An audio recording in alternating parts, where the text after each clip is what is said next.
धन्यवाद भाई साहब। आज की सभा में उपस्थित छत्तीस बिरादरी के मान सम्मान और किसान मजदूर के मसीहा,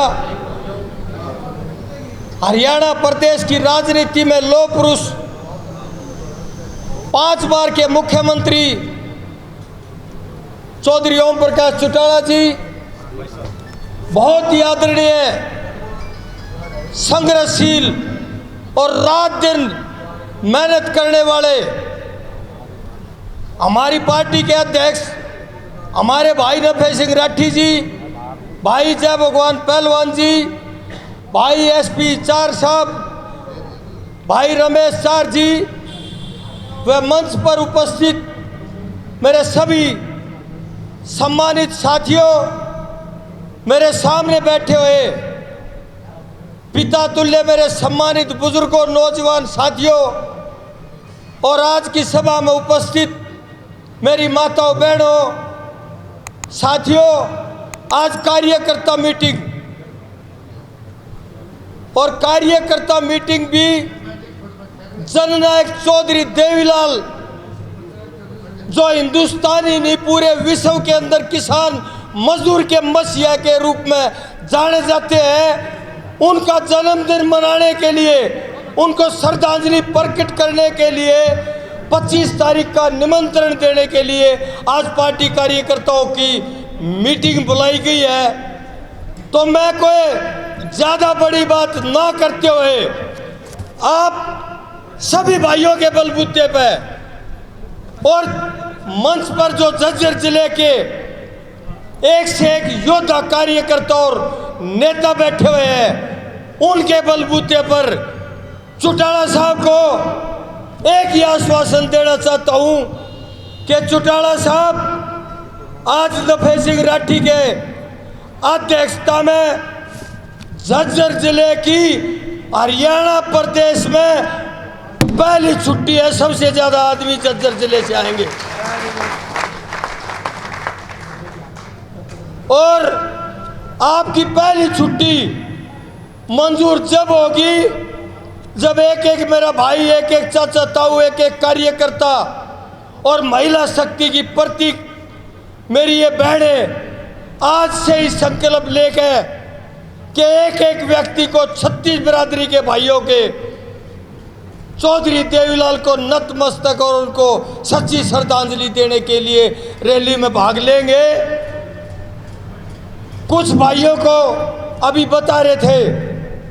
कि अभी गाड़ियों की प्रॉब्लम आ जाती है, वैन, मारुति कार,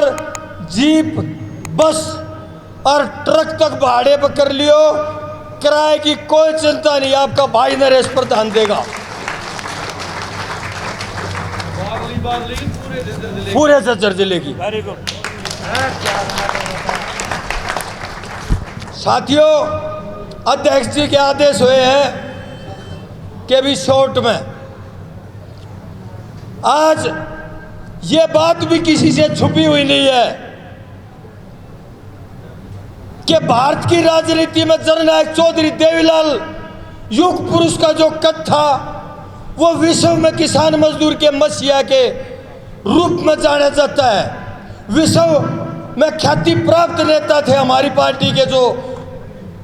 इस पेड़ को लगाने वाले, इस पेड़ को बोने वाले INLD को। लेकिन आज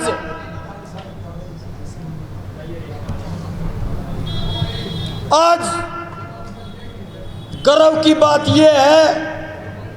कि चंद रोज पहले इस भारतीय जनता पार्टी की नकारा और निकम्मी, गूंगी, बैरी और किसान मजदूर की विरोधी सरकार ने 3 काले कानून बनाए थे। और जब 3 काले कानून बनाए थे तो संघर्ष से हिंदुस्तान का, समूचे हिंदुस्तान का किसान जूझ रहा था और आग्रह कर रहा था कि चाहे वो किसी भी पार्टी का नेता कार्यकर्ता हो कि आओ और एक किसान के बेटे में इन कुर्सियों को ठोकर मारकर हमारा साथ दो, हमारी आवाज़ मजबूत करो। और इस भारतीय जनता पार्टी की नकारा सरकार को मजबूर करके दिखाओ। तो साथियों, मैं बात करना चाहूँगा हिंदुस्तान की जम्मू कश्मीर लेह लद्दाख की गगनभेदी गगन चूमती चोटियों से लेकर सोमनाथ बहरौल के समुद्री तट तक मैं बात करना चाहूँगा कन्याकुमारी से लेकर केरला और मद्रास तक की पूरे हिंदुस्तान के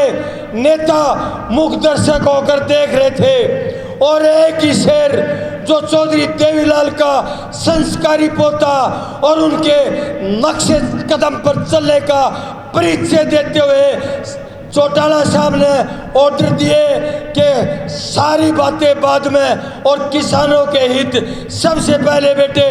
इस्तीफा देकर और किसान पुत्र होने का परिचय दे। समूचे भारत में मात्र एक ही शेर हरियाणा अभय सिंह चौटाला ने कुर्सी को ठोकर मार दी और किसानों के बीच में चला गया। साथियों, आज अभय सिंह चौटाला की बात करूँ या मैं INLD के पार्टी के एक कार्यकर्ता की बात करूँ। साथियों,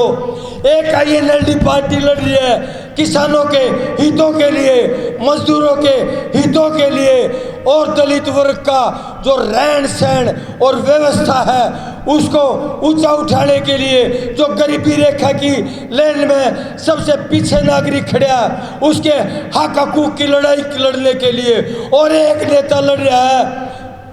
उसने तो धृतराष्ट्र को भी पीछे छोड़ दिया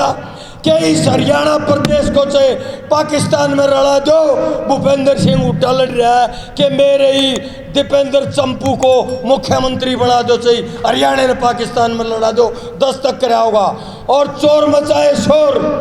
वोट कैंसिल कर दी, कांग्रेस पार्टी हरवा दी और आज उनकी साजिश का भांडाफोड़ फिर गुलाम नबी आज़ाद के घर 2.5 घंटे तक पकड़ा गया है बातचीत करता। तो मैं थोड़े शब्दों में साथियों ये जरूर बताना चाहूँगा कि बहुत हुआ किसान मजदूर पर अत्याचार और बहुत हुई महंगाई की मार, और अब की बार चौटाला सरकार दोबारा एक बार देसी घी खार मुट्ठी बंद कर लो भाई। हरियाणा देशा में देश हरियाणा और जहाँ दूध दही का खाना। बहुत हुए किसान मजदूर पर अत्याचार और बहुत हुई महंगाई की मार, और अब की बार जय हिंद।